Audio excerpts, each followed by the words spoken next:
Frequency 92.7 3 FM.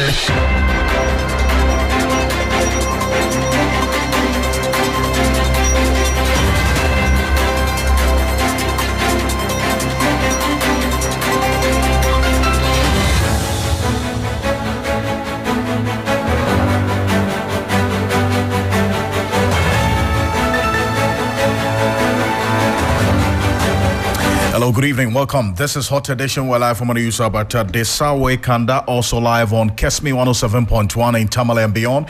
We're live on W93.5 in Wa and beyond. I am Alfred Ocansey this evening. Muslim community up in arms against Upper West Regional Minister demanding an unqualified apology within 72 hours, effective today, for several comments they say he made. Also, government's decision to suspend indefinitely contract appointment of retired public service staff attract mixed reactions within the Labour Front.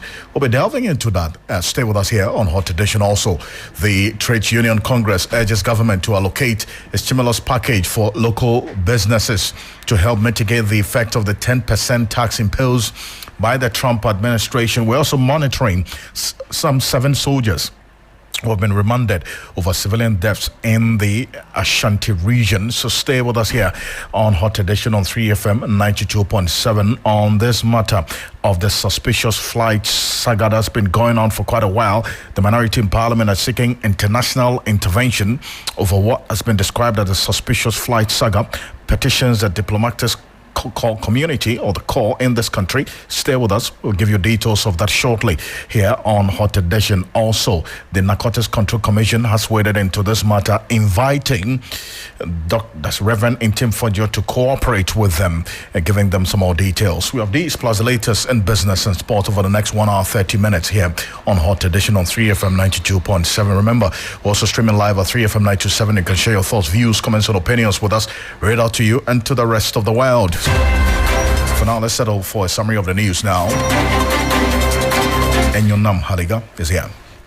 In today's summary, the government of Ghana is introducing new stricter regulations for the operation of commercialized motorcycle and tricycles, popularly known as Okada and Pragya, to improve safety and accountability in the sector. Well, according to the Minister of Transport, Joseph Bukari Nikpe, as part of the proposed amendment to the road traffic regulations as to LI 2128, LI 2180, only persons aged 25 and above will be allowed to operate commercial motorcycles or tricycles. The government has initiated moves to stop issuing prospecting licensing for small-scale mining as part of their measures to overhaul the grants from the government of Ghana.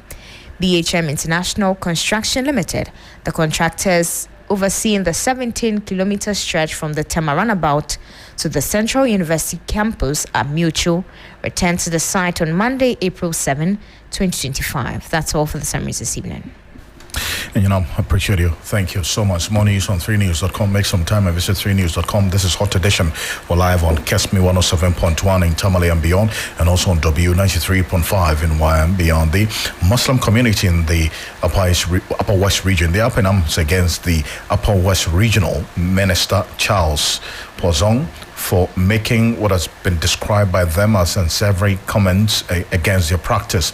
The office of the Upper West Regional Chief Imam, in a statement, has given the regional minister 72 hours effective today to retract the said statement and offer a public apology to the Muslim community.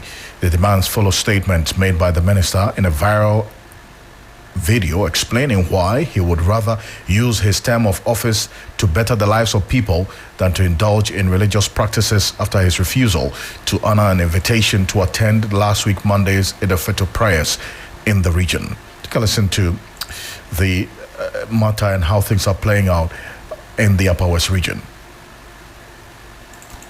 All that you come and do is that the end product, whatever the outcomes, the oils are sold, the destiny are sold, people are willing to do all that.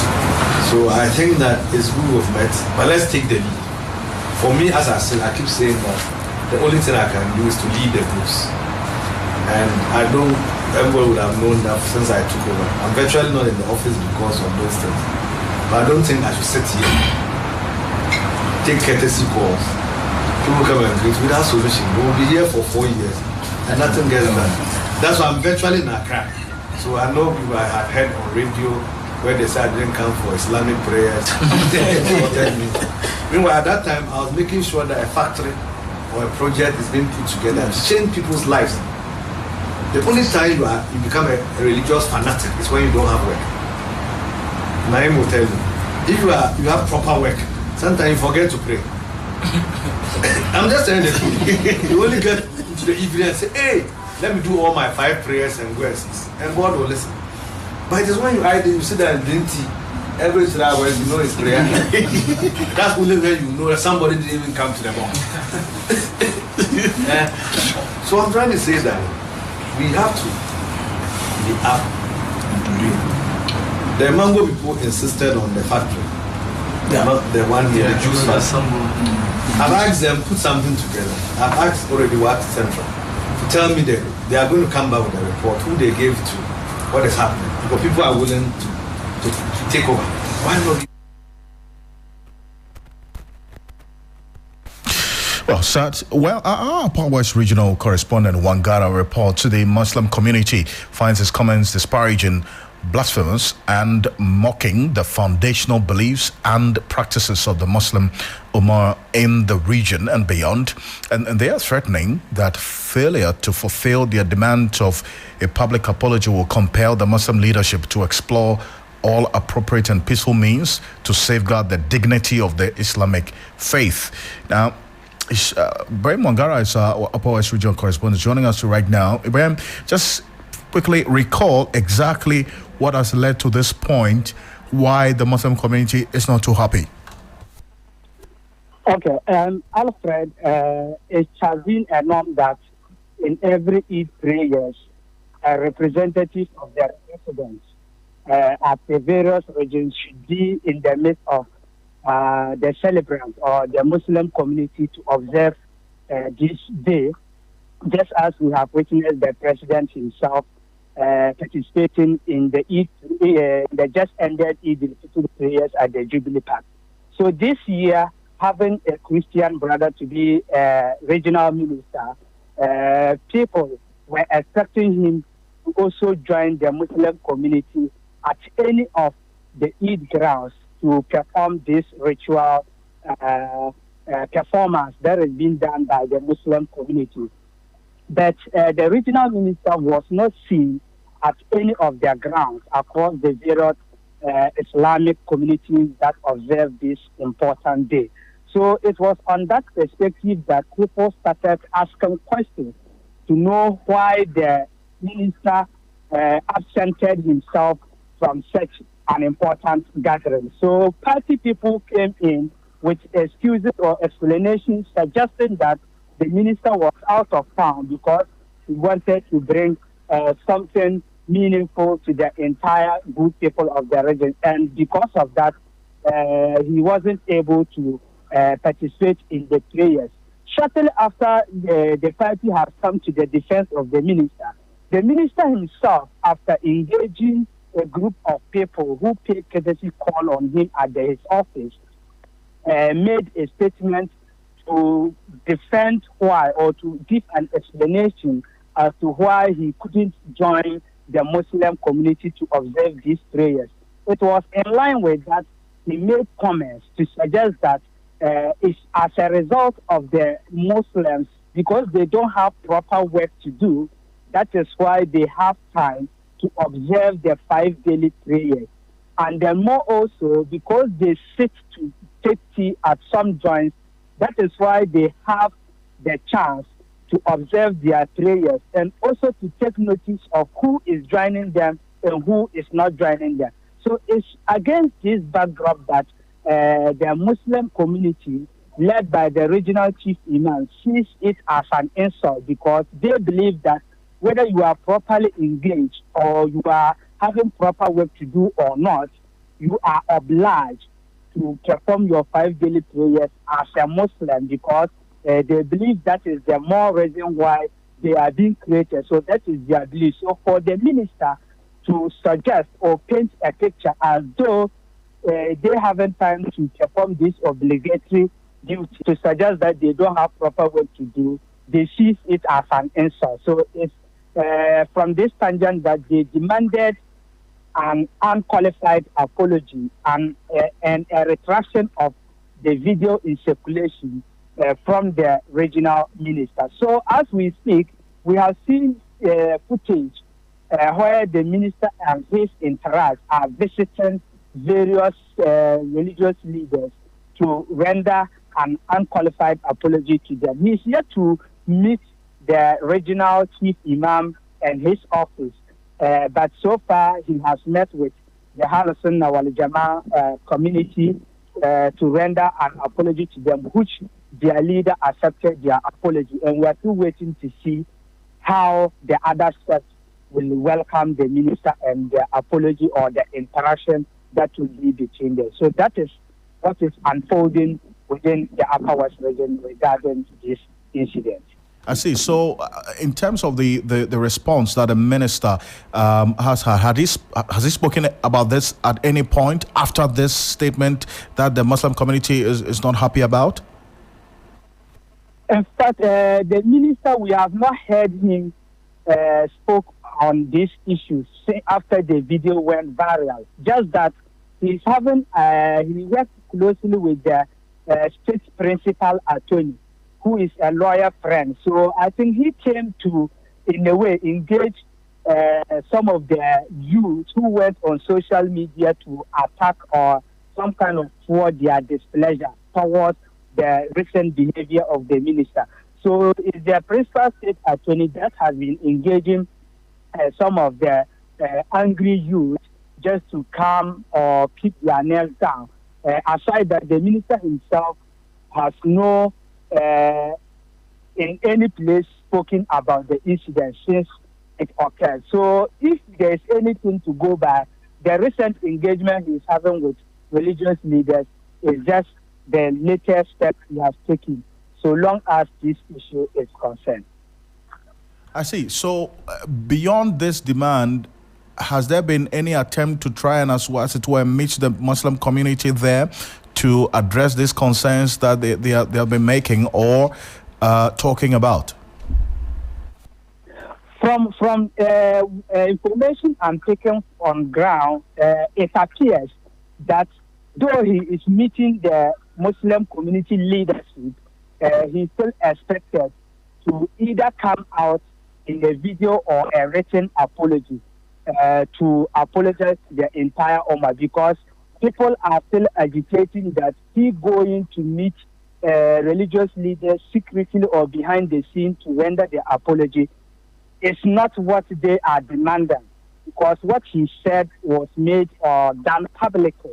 And so if he's to render any apology, it should be done in the public domain. So I think this is just the first step. He going to meet them individually is the first step, and it is our expectation from what we are taking on ground that shortly after his engagement with the leadership one-on-one, he will still come out with a written apology to apologize for the entire Muslim community in their region. And Wanga, I appreciate you for this. And let's go on to the other line. Dr. Bernard Tutu Boahen is a political communicator. Join us for a conversation on this one. Doctor, I appreciate your time. In your view, because of how sensitive this matter is, especially because it is religious oriented, what should be the first approach or the most appropriate response that the minister should have or take in responding to the concerns that the Muslim community are making? Good evening to you. Good evening to your listeners as well. I think it's quite unfortunate the extent to which the interpretation has been given to the statement that Upper West Region. After listening to the chief and going through the statement that was issued, I saw that there's a kind of disconnect, the kind of gap in communication. What I mean is that if you interpret the minister's statement sorry. What I cannot communicate is that, he as a minister is trying to lobby for developmental projects to the region.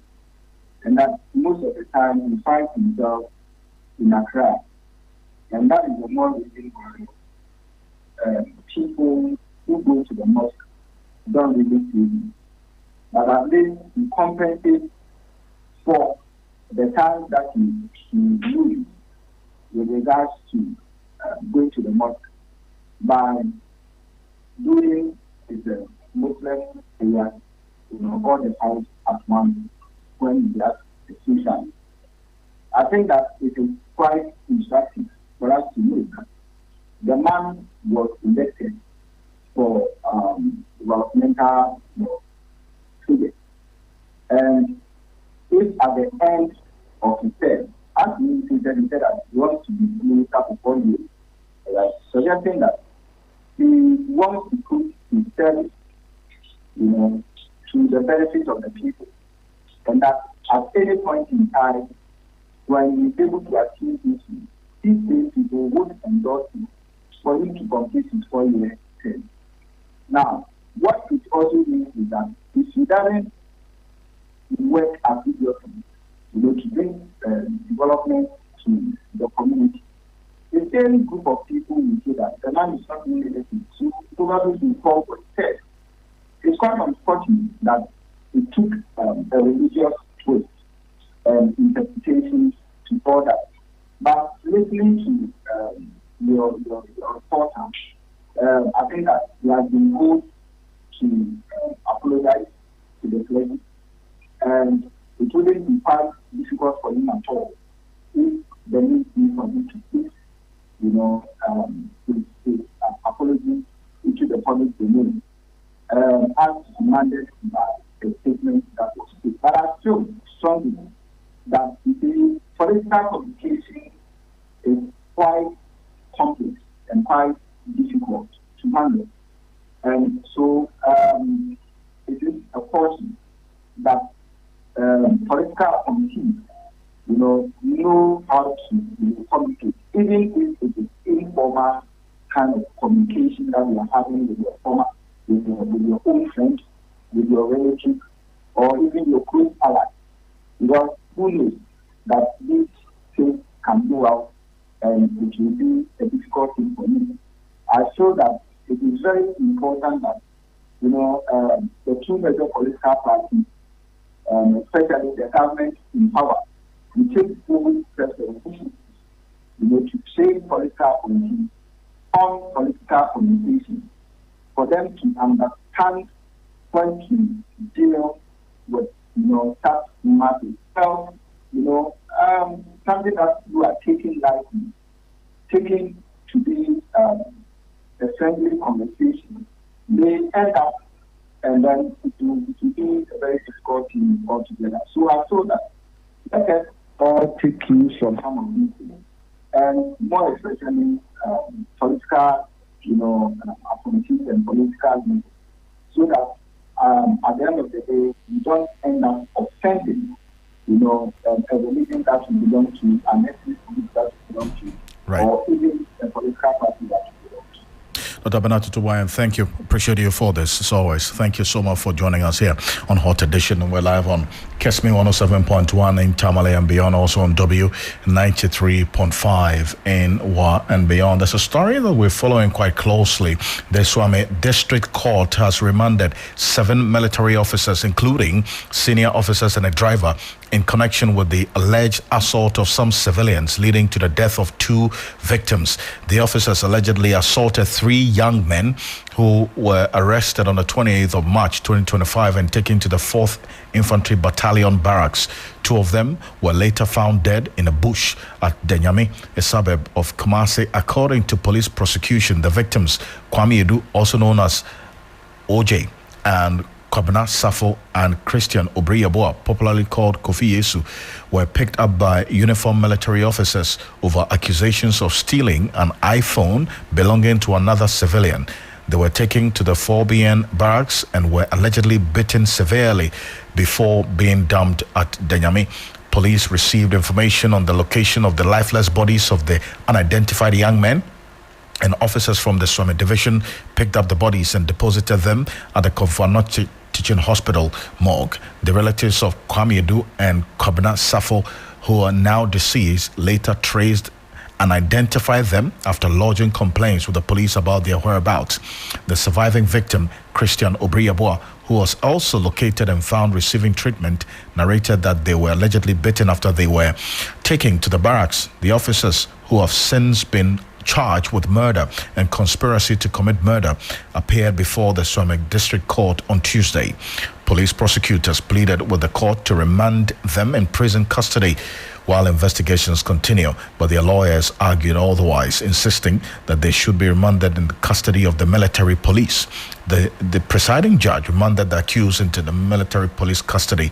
Relatives of the deceased who were in court continue to call for justice, and this is one we're keeping an eye on here on Hot Edition. But a deepening crisis within the New Patriotic Party, as aspiring national chair of the party, David Kankambuedu, has taken a swipe at the current leadership of the party for what he described as nurturing fragmentations that threaten to break down the very fabric of the party. Mr. Buedu has also been reacting to the disciplinary action against former Dom Kwabena Member of Parliament Sarah Josephel. He spoke in an interview with my colleague Stanley Nibleu.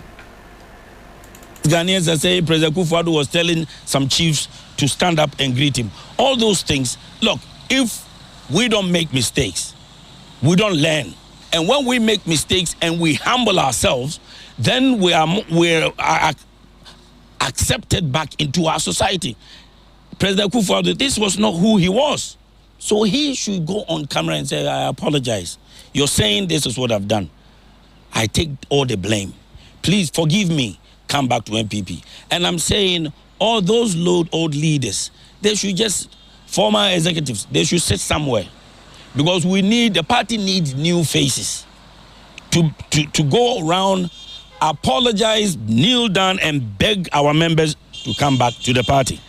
Where we are now, and this is coming from David Kankambuedu, the danger I am telling MPP today, the last straw that will collapse the party will be a fight between Baumia supporters and Kennedy Japan supporters. That will be the last straw that will collapse this party. And it's looming. So is this wrong for me to say that we must be alert? We must stay alert to try and control the supporters of Kennedy Japan and Baumia, because they will collapse the party. That will be the last straw. At this juncture, we must make sure that our brothers and sisters who we feel are committing any crime against the party, we still must be very careful with them, because we cannot afford to lose more people. And if Ajua goes, she will go with a lot of people. I don't believe she's going anywhere.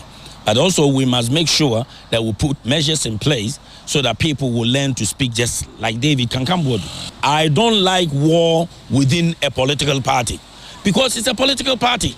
We are not a boxing association, just as the way MPP became. Very strong words there, and some have described as candid, but other members of the party disagree. You just heard the aspiring national chairman of the New Patriotic Party, David Kankambuedu, there. Let's subject it to some conversation, because their concern such utterances rather deepening the division perceived within the New Patriotic Party. Dr. Jonathan Asantiochiri is a political analyst and a lecturer at the University of Cape Coast, joining us on the telephone right now. Dr. Asantiochiri, good evening. Thank you for joining us. Good evening, Alfred. First off, I mean, do you share in the same fears that David Kankambuedu expresses, that there's a looming fight, or altercation between the supporters of Dr. Mahmoud Bawumia and Kennedy Ohene Japan? Is it that clear and evident? Well, let me say good evening once again to your good staff and to your listeners. I don't know if I had to do that, but I don't know if I've already told listeners of 3FM and that of the viewers of TV3 of the demise of my mother that happened on the 29th of March 2025. Our condolences to you, please. Thank you, my brother. In actual fact, if you are to look at the data that Global Info Analytics just brought, in one part, it puts Dr. Bawumia ahead, but the figure is not that huge. It put Mr. Kennedy Japan, as the second or the first runner-up, so to speak. Now, as to MP people who think that who is the major cause of the defeat of the party, I think they gave about 68 or 58, one of the figures. I wrote it, but I forgot it. President Akufo Addo. That of Dr. Bawumia is about 38 or so. What's the name? Dr. Prempe, they also gave a percentage. Party functionaries, they gave them a certain percentage. And so people are really pleased about the way and manner the former president conducted himself as a leader of the party. The source or the bone of contention is the fact that this data will create some kind of problem, because now the likes of the followers of Kennedy Japan will want to position themselves to ensure that they take the leadership of the party from the Bawumia. Why would they do so? Those who are the followers of Kennedy Japan, and probably others, would doubt Dr. Bawumia, believe that they are the hardcore members of the party, and that Dr. Bawumia is still a relic of the former president, a pale shadow of himself. And so, if he is coming back to lead the party, then it means that it is the former president and his allies that are pushing him to take over the leadership of the party. But there are other people who still believe that the leadership must change. So when the elections, when we're done with the election in 2024, and I advised the NDP to form a committee to do so, you see, some of us did not think that they were going to take Professor Makokwe to be the chair. I said, time without number, that was a very wrong decision. Yes, he's a highly respectable person within the party, but people see him as a relic of the former president. They are allies too, so to speak. And so the committee's report, I don't know how they will accept it and how they will be able to implement it. So if you look at it, then people are simply going to jockey for positions. And so that is why David Kankamwedu has bluntly come out to speak plainly to the issues. And you see, he is hedging on the side of people who may want to vote against the current leadership, because I foresee a tsunami happening where those who were part of this humongous loss to the NDC will be sidestepped. And so I see his political strategy: align yourself with a disgruntled and disenchanted who may be in the majority, and then when they see that the wind, that wind of change is blowing in that direction, then you see that others who are sitting on the fence of the other side will want to join. And that is how I foresee that happen. So I see that in as much as he's being blunt, he is equally hedging as far as political future is concerned. But you see, Dr. Sanchez, you say that the choice of Professor Aaron Michael Koya as the chair of this committee is a wrong one. Why is that? There are those who also disagree or hold a contrary view that he being a former speaker, one-time member of parliament, he was key in the campaign of the party ahead of the 2024 elections and for the NPP, and then also having held different portfolios within the party, he's better placed to lead any reconciliation process as well. So what are the downsides of that decision for President Michael Quay? You see, the downside, one, most of the things the president did, which were unpopular, he was part of it. Issues against the changing, manipulating the history of this country, that did not endear the president to the people of the Western region and that of the Central region, especially issues of Nkrumah. the changing of holidays, the days, as a way of, propping up a certain category of people who seem to come from their line.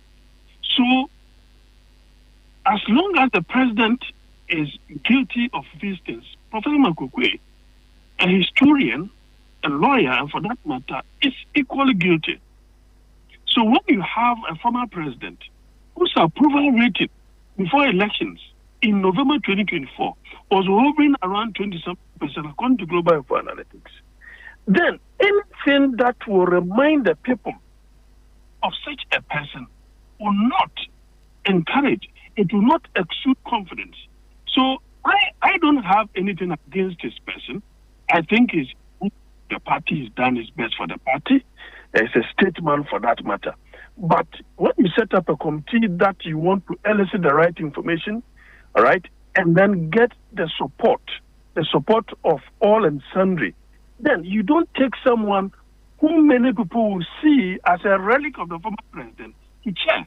It means that it is either the report or ignore or cover up or do a top dressing of things that may affect the former president, right, as the cause. So when you see Global Info Analytics data suggesting that about 60-something% of voters or MPP faithfuls believe that the former president was the main cause of the defeat of the MPP, then you may want to associate yourself from that particular line.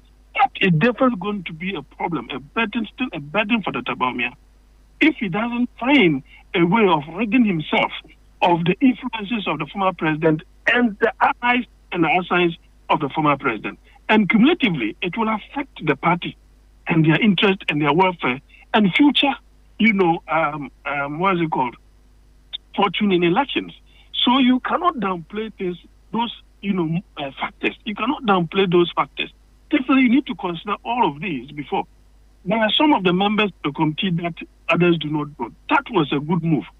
It means that they are going out there, they don't show whom they belong to, or the people that are going to ask, they do not know where they belong. They may have their own affiliation. Right. But they have confidence in the kind of, they will be ready to spill the bean. Right. But it does appear to be the case. So you see, that's the more reason why cynically Adjasafo said that they should have also been interested in finding out how Makokwe Jr. lost the elections. That should have been part of the report. I see. So yes. on this Adjasafo matter, and for instance, this what has been described as frank talk by the likes of David Kankambwe, who want to lead the party as chair. The party has instituted some disciplinary process, as it were. First, having to meet Adjasafo, that meeting didn't take place yesterday. I mean, looking at from the political scientist perspective or analyst perspective, would you have the party go according to the disciplinary process as enshrined in the Constitution to apply the rules to whip Adjasafo and the likes in line, or just forget about it and forge ahead? Well, if I'm supposed to recollect what I said on Good Night Ghana yesterday, I said that I see it as a good strategy on the part of the party executive not to drag this matter any further. They should let sleeping dogs lie. It may get worse before it gets better. Any attempt, at stifling free speech, so to speak, that may not in any way denigrate the integrity and then whatever of the party's image that is left, then I think that is okay. People will want to, jockey for position, so they are going to show some kind of bravado here and there. So I think that the party, at this point in time, they are bleeding, they are hemorrhaging, so they should be very careful who they want to crack the whip on. If you listen to David Kankam, that's why I told you that Adjasafo has clout. Now, if they take Crystal Asafo out of that particular place, NPP will not be able to win that particular seat again. So you learn to deal with those people in a very diplomatic, in a very convenient, way that will not afford her an opportunity to create more problems within the party. But you see, the likes of Besafo, there are hundreds and thousands of them within the party. And so if you don't manage some of, the tantrums that some of these categories of people who want to put out there, then it means that the party is still going to bleed and their fortunes will dwindle. So it is either they allow people to speak freely, but they should be guided anyway, or if you crack the whip on them, what will be the future? Because now you need more people to stay within the party. That is why he called on the former president that they should go out there and apologize profusely to the people, so that after all, you, the former president, you have nothing to lose anymore. But the way and manner you run the party, you have left so many cracks within the party. I mean, were they thinking that Alan leaving the party was not going to affect the fortunes of the party? They were deluded. If they thought that was the case, they were deluded. The kinds of things Kennedy Japan said in the run-up to the elections, the internal elections, if they thought that was not going to affect the fortune of the party, then they were equally deluded. And so the cracks would be there. Now, there are factions within the MPP. You are going to have President Kufuor's faction, President Akufo-Addo's faction. I don't know whether President Akufo-Addo's faction could be added to Dr. Bawumia, or Dr. Bawumia being the new or emerging, star of the party is also going to have his own, faction, and then that of Kennedy Japan. So you could see that this in itself creates fragmentation. Right. The problem the NDC may also have is how they will handle the transition. If they're able to handle it clearly and the president is able to leave the economy and build the economy the way they intend to build it, and it will nurture the benefit of the people, it will be difficult for the MPP to come back in 2028. Wow. And so there are different factors, that they will have to consider. But of course, people will also want to stake a claim for the position in the near future. I appreciate your thoughts. Dr. Jonathan Asantotri is a political analyst, a lecturer at the University of Cape Coast Political Science Department, joining us here on Hot Edition on 3FM 92.7, also on Kesmi 107.1 and on W93.5 in and beyond. There's been mixed reactions as the Office of the President has, with immediate effect, suspended all post-retirement contract appointments for retired public servants and service staff. This directive was contained in a letter dated April 2, 2025 and signed by the Secretary to the President, Dr. Callistus Mahama. Judith Brown has the details of this in this report. It was a move hinted off by President John Dramani Mahama in his 2024 campaign period. At the time, he explained such an action would create between 50 to 70,000 jobs every year in the public services and local government service. On April 2, 2025, the Office of the President issued a letter suspending all post-retirement contract appointments for retired public service staff. Labour expert Austin Gami says the directive is a laudable one. To me, it's a very, very good news, a very laudable policy, regardless of who is saying it, is for the good of the state called Ghana. When you have people working for between 25, 35 to 40 years, and they have reached 60, according to our constitution, they have to go on retirement from the public service. Even private sector people do the same, not as pronounced as public sector. We have overly abused that arrangement by hiding behind people with experience, people with age, so that they can remain in the place of work. And it's not even extended to everybody. We do selection. And he's not alone. Some senior citizens say the move is a step in the right direction. Now the young ones, they don't have job to do. So if I'm 60, instead of me to go and relax, then I'm still taking the position. What about the young one? The law says 60, go pension. So it's not that your strength, how healthy you are, blocking chance of the young ones. This has lead some of these young ones now, something are drug addicts, because they don't have no work to do. So if I serve the nation for 60 years, I have to go home and relax. it's good to go on pension after 60 years. For the younger ones to also come and enjoy what they also enjoyed first before they go to that age. While this action aims to streamline the public sector workforce and help reduce costs associated with hiring retired employees on contract basis, it will possibly affect persons who may have acquired significant experience over their period of service. For instance, the newly appointed IGP will have to retire by end of year following the directive. Is there somebody qualified enough to fill that particular vacancy? If there isn't, then the extension for me is fair. You understand? Because one of these things they do here is technical. It's quite technical. If you are not into the government or the civil service process, you don't know. You see? And if you don't allow yourself to be trained right from the very beginning to the time you get to the top, it's another level. If you forcefully push the old man away and you don't fill the vacancy, it's another thing. And so the question remains, does this directive stifle years of experience gained by some retired staff? For Austin Gami, retired public sector workers can equally make good use of their expertise in many other ways. The President was very conscious of the fact that the IGP was nearing retirement. There are people in line in the police service now who must equally become IGP tomorrow. I'm sure the present IGP, the national security apparatus, would quickly. That's Judith Brown's report there. Weighing in on the matter is Labour consultant Senior Jabeng, who emphasized the importance of succession planning and the need for a dynamic, evolving public service system. He cautioned against stagnation and highlighted the critical role of building capacity among young professionals.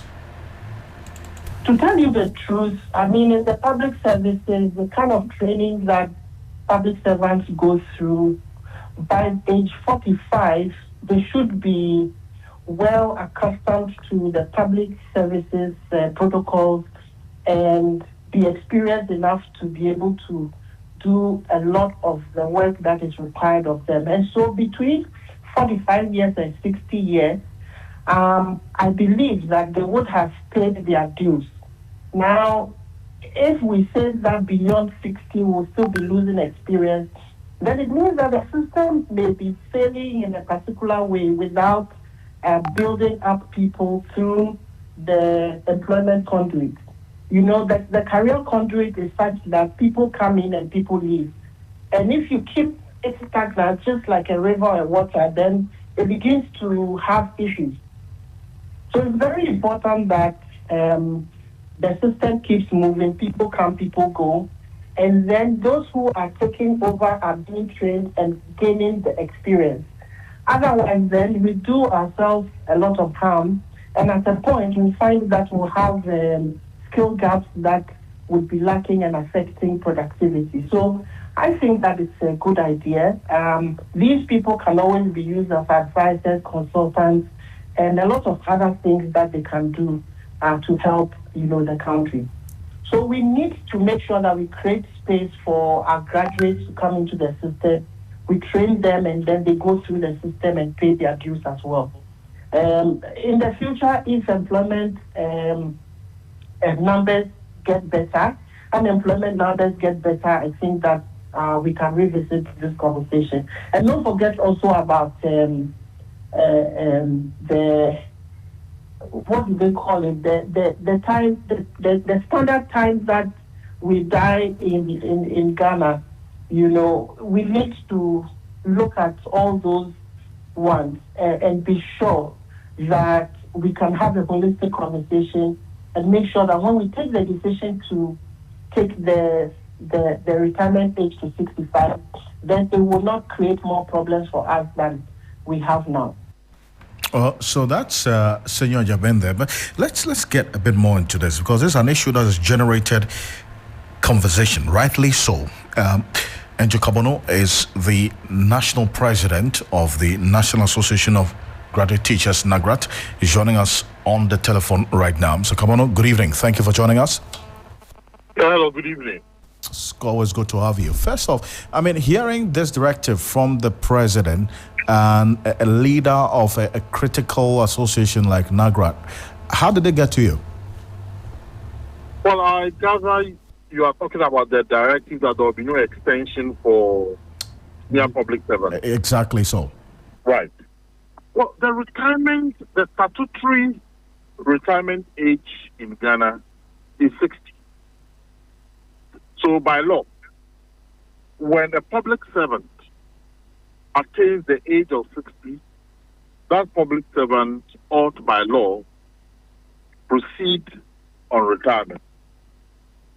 Over the years, we've had a lot of shenanigans, a lot of appeals, a lot of interventions, some from the seat of government to keep some public servants going for a few years. You know, the law grants the president the right to extend a public servant's working years first by 2 years, another 2 years, and then 1 year.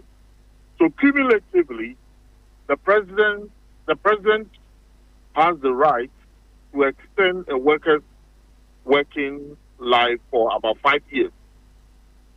This is something that has generated a lot of controversy in the public service, because the issue is when you attain the senior rank and you do not go, you are preventing others below you from rising up in rank. So that opportunity that they rightly deserve is lost on them as a result of somebody or a group of people being kept.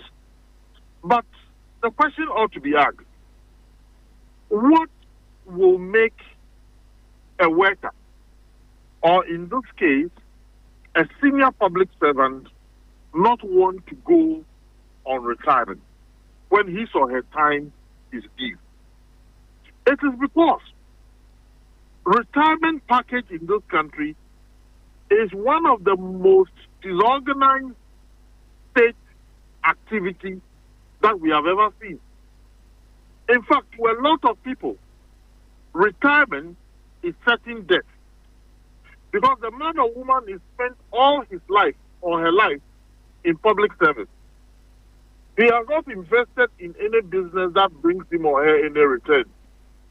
Then when the man goes on pension, after 30 to 40 years service to the nation, there is absolutely nothing to write home about in relating to the benefit that he or she collects. So this is why certain people want to play around the scheme and ensure that they remain working for as long as possible. We have a pension scheme in this country that is one of the most disorganized and the most confused pension scheme if you find anywhere in the world. A head of state comes out with a pension scheme, a 3-tier pension scheme. Then that same head of state accepts demand from a section of workers that we don't think that we will be part of this pension scheme. Instead of those workers coming to be part of the pension scheme and making that pension scheme robust, fortified, and user-friendly, they put pressure on the government and they secede from that pension scheme. And the most painful is that political actors accede to some of these demands. So in Ghana, we now have a huge number of pensioners who don't contribute to any pension scheme but are at home and they are collecting monthly salary. And then we also have another group of pensioners who are those who contribute a part as an investment to their pension. So what type of country is this? So until we get our pension regime right, people will want to circumvent the situation and remain working for for as long as possible. A very important point that you raised there, and then as we decouple the two, because you raised two matters and asking that fundamental question that if the law says that after 60 you should go on retirement, I wanted to find out what specific law gives the power to the president to extend the working period beyond 60 years.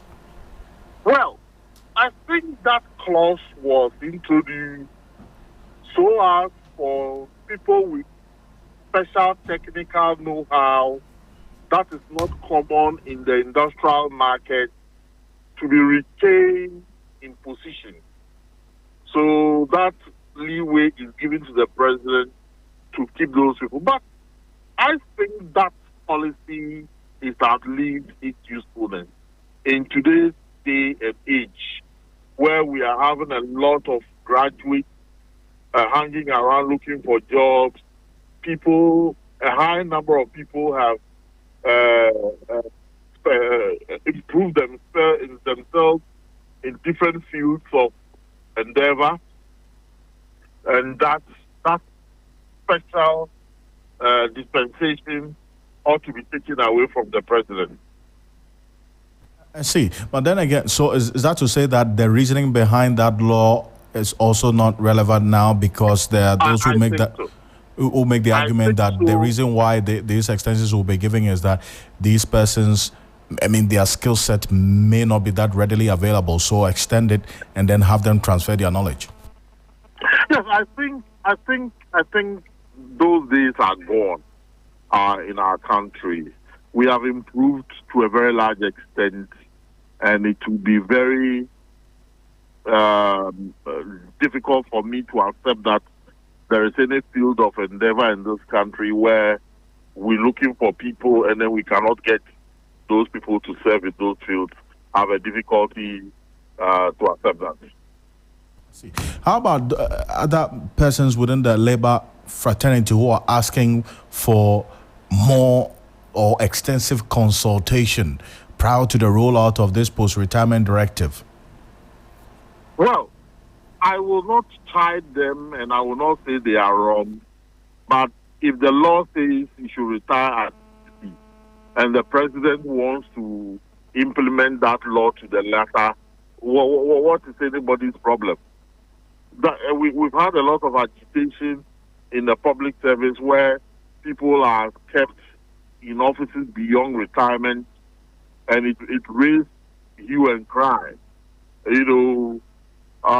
For me, from where I sit, I don't think there is an issue to worry about. We just have to implement what the law says and implement it to the letter. I do appreciate your time, Mr. Kabano. Thank you so much.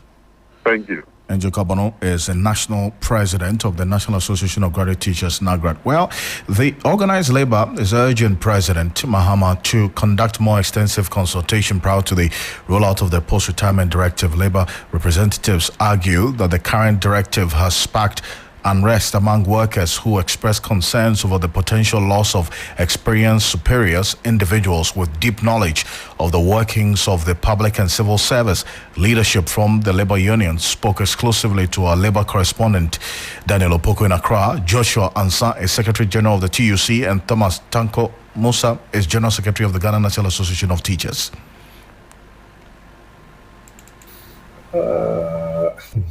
How do they say particular, maybe Ghanaians? The unemployment situation in this country is very dire. And maybe the youths are yearning for a job. And they think that if you have reached your retirement age, why do you still be in office? But like I said, if you be a penny, if you're a penny in the future, I think that it should have been in the process. There should have been a transition period or consultation or discussion before maybe that decision would have been made. But once that's been made, let's see how it goes. But for me, I think that succession plan in every angle of the economy is very, very, very important. Because there are so many people who are holding offices now who are on retirement. So I don't know how this one is going to affect them. Maybe the policy doesn't affect people in political office or some office holders. maybe it's an ordinary people or something. But if it is a policy that is going to affect everybody, then I don't know how the government is going to handle this. Because in the current appointment, there are a lot of youth and there are a lot of old. Yeah. So I don't know how they are going to handle this. So let's see how it goes. For me, I always say that the development of this country is the hallmark for every Ghanaian. You realize that our judiciary is strong. They have organizational memory. And that is why they always say they are judicial precedent. They deal with judicial precedent. In the public sector, go and check. Every 4 years, all the people there will go. A new one will come. How can you have public service precedent? You don't have those things. So the institutions, most institutions in the public sector, they are weak because of the unstable nature of the staff in those offices. They will keep on changing them. And aside that one, the people we sometimes appoint them to go there and work, they don't know anything about those organizations. How can you provide leadership about something you don't know? You can give what you have. If you don't have it, you can't give it. And that is our challenge. So the issue of asking people to stay on or not to stay on is a dicey matter. It's a dicey matter. And in the national interest, we will need to discuss it frankly and dispassionately. There should be like I'm telling you that if you go to an organization and the people there don't know anything about the organization, that's Thomas Musatanko ended that report there. The Trump administration is moving forward with a wide-ranging implementation of the tariffs across the globe. Countries like China are facing a 35% tax, while the European Union has been slapped with a 20% tariff. In Ghana, a 10% tax has been imposed on imported goods, sparking discontent among the public. The decision by the President Donald Trump has been met with resistance, but global and local reactions, including Ghana, has seen a lot of concern at play. Business-oriented Ghanaians are now concerned about how they will generate revenue from exports in the wake of these new tariffs. In response, the Trades Union Congress has appealed to the government to engage with organized labor on the issue. TUC Secretary General Joshua Ansah has urged government to consider investing in agriculture as a strategic response to the situation. Maybe it's a government policy. I don't know why they are saying this. But before this policy becomes very workable, I think that people must learn to train and retrain people who succeed them after they are gone on retirement. So I should think that once this grant has come, there must be a process whereby people near retirement should have people who will be studying them so that they can transit smoothly into their set when they retirement. But for now, maybe government itself has put in some measures. I don't know. That's why the fiat has come. Otherwise, I would have loved that it should have been some a transition period. Maybe give ourselves a year or two where people will be preparing people to take over from them. But maybe that has been done. I don't know. But if that has not been done, then quickly people must be put in a position where they can understudy people who are nearing time, because there are some expertise that are not common. There are some things people are embedded in with that we need them all the time. But that doesn't mean that you should always be in employment before you can advise or whatever.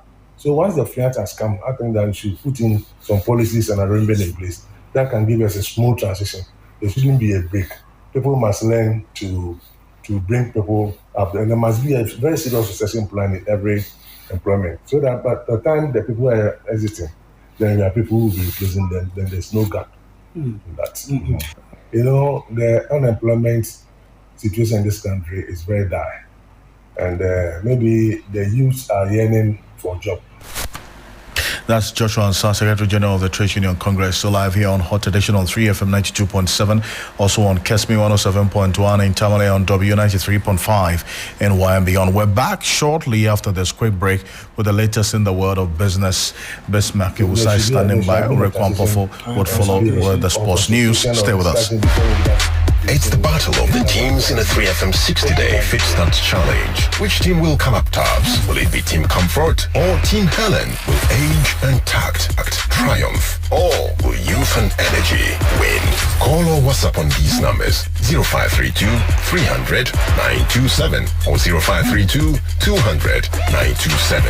Now, to join Team Comfort or Team Helen and enjoy holistic wellness coaching, specialized diet plans, and cooking tutorials, thrilling exercises, challenges, and activities, plus many exciting rewards. 3FM Fit Start is sponsored by Daffy's Health and Beauty, Bill's Microfinance and Ugel Premier, and supported by Blue Skies and the Ghana Medical Association.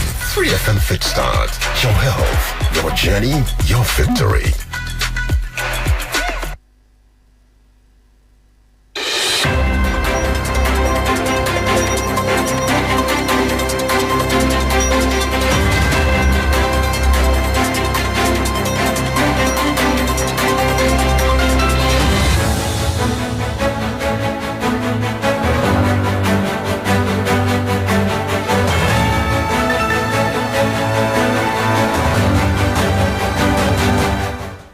Hello, good evening and welcome to the business segment on Hot Edition with me, Bismarck Ausa. Coming up tonight, new report reveals Ghana's clean energy push at risk without strategic investment of oil revenue amid dwindling foreign aid. We'll bring you details.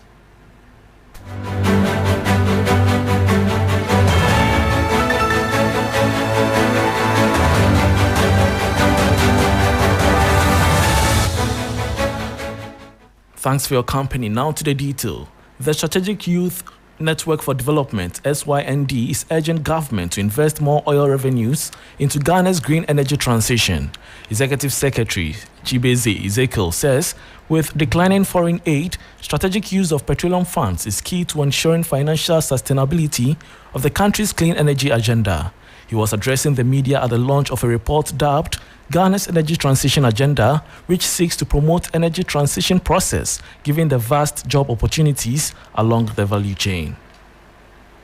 With a drastic, cut or suspension, the USAID program, and not the only USAID program, but we've seen EU countries also cutting out their aid. I've heard about Netherlands, I've heard about the UK government, and others are also cutting down. So what it means is that as a country, we can't continue to overly rely on donor support. So what it means for me is that let's look inward. What do we have as a country to be able to commence our own way of developing our renewable energy sector? And one of the ways, or maybe a couple of recommendations, is how we manage our oil revenues. We have been told that the minister has the discretion to decide where to invest our oil revenues. I know that we use part for the free senior high school education, also for the agri sector.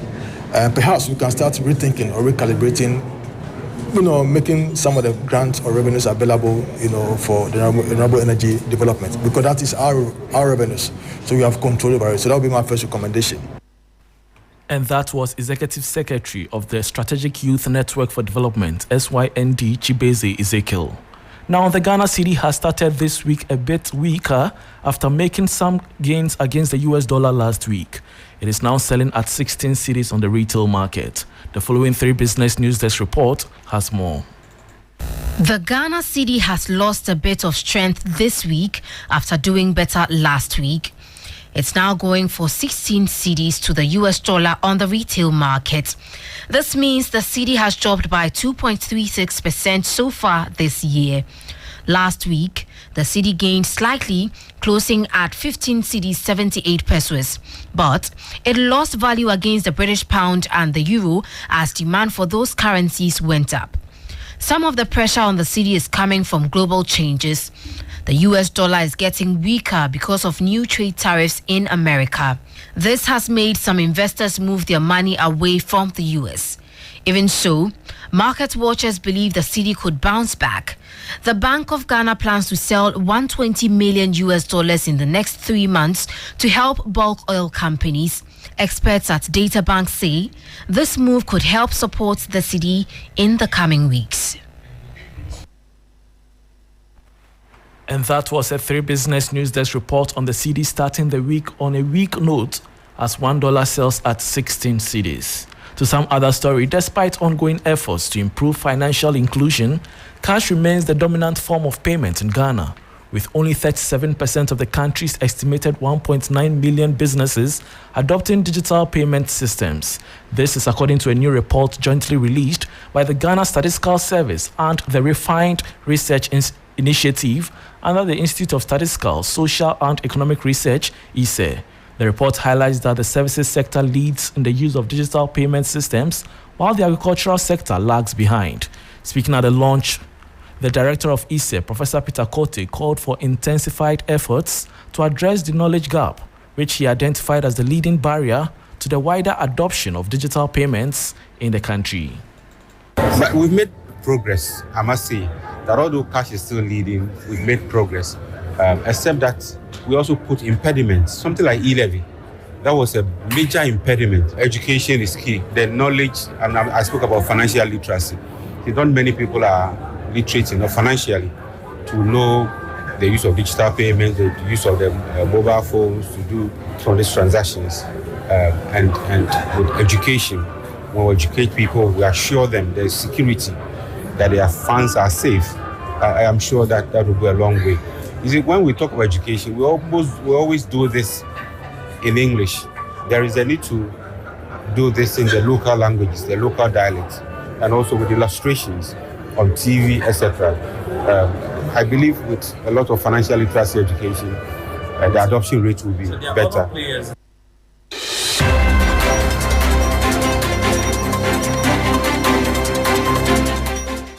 And that was Director of the Institute of Statistical, Social and Economic Research, ISE, Professor Peter Kote, ending the business segment on Hot Edition with me, Bismarck Ausa. For more business stories, please check out our website, 3news.com. Sports is next with Oreku Ampofo. Please stay.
Hello, good evening, and welcome to the sports segment here on Hot Edition on 3FM 92.7.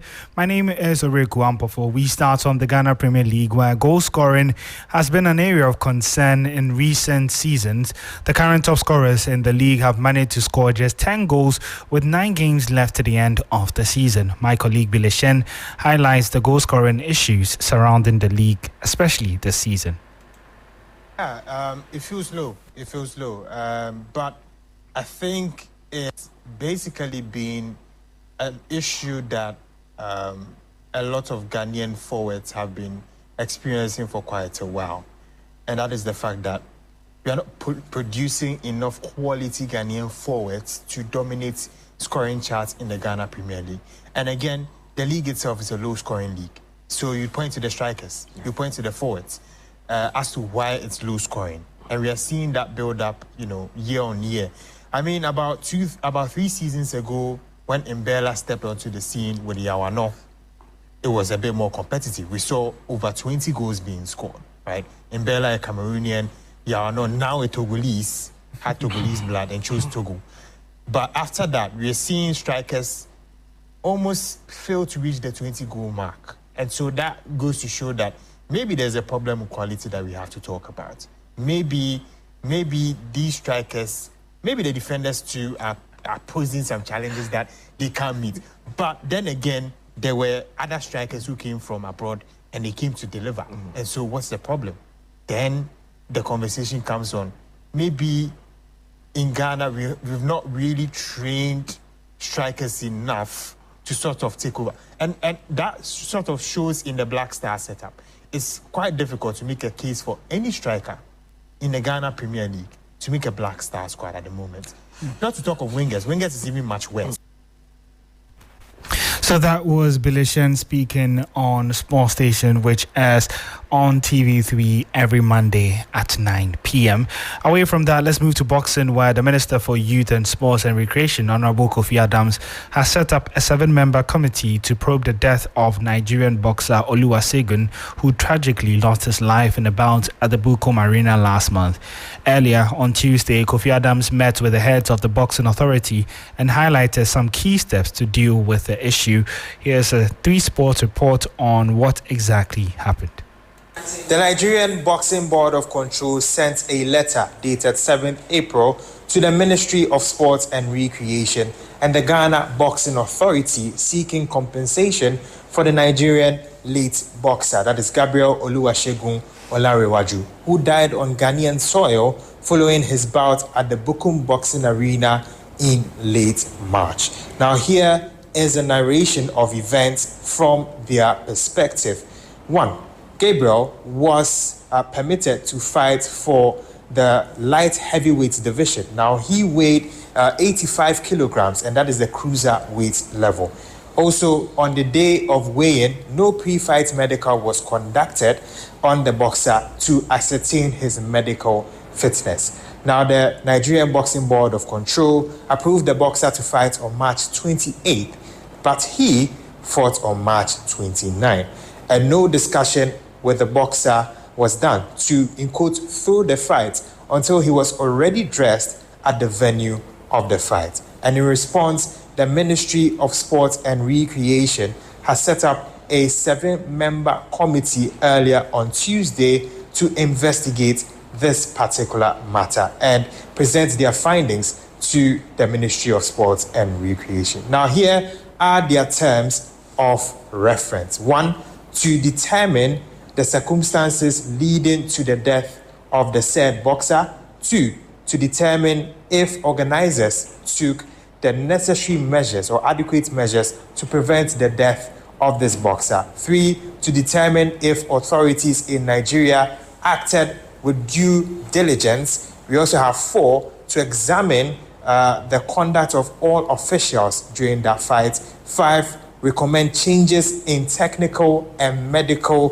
procedures for boxing bouts. 6, to consider any other terms relevant in the matter of hearing as well. Now, a lot of questions are left to be answered, and this situation will definitely be one to watch in the coming days. And it's one that would also be keeping close tabs on and bringing you updates as, all parties and stakeholders involved try to get some finality on the issue. Straight to Europe, where there is Champions League quarterfinal action later tonight. First legs will be taking place at 7 p.m. Bayern Munich will take on Inter Milan, while Arsenal would host reigning champions Real Madrid.